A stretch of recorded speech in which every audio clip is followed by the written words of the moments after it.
Hi guys! Welcome back to my YouTube channel. Ngayon ay magluluto tayo ng tuna balls. Ito ay gumamit ako ng isang tuna, 1 can of tuna, 1/2 cup of carrots. Gumamit din ako dito ng bawang, sibuyas, spring onion,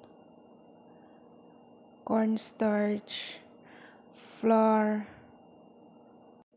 at syempre hindi mawawala yung paminta, baking powder, at saka yung asin para magkalasa. At dito guys, linagay ko na yung tubig. At gumamit din ako dito ng gloves para malinis ang aking kamay at para mahalo ko ng ayos. At syempre, nagpainit din ako ng mantika. So guys, ready na nating iluto. At ayan, lutuin na natin sa mainit na mantika.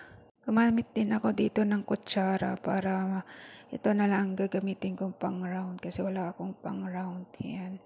Yan. At nag-brown na nga guys, pwede ko na siyang hanguin. At yan, luto na.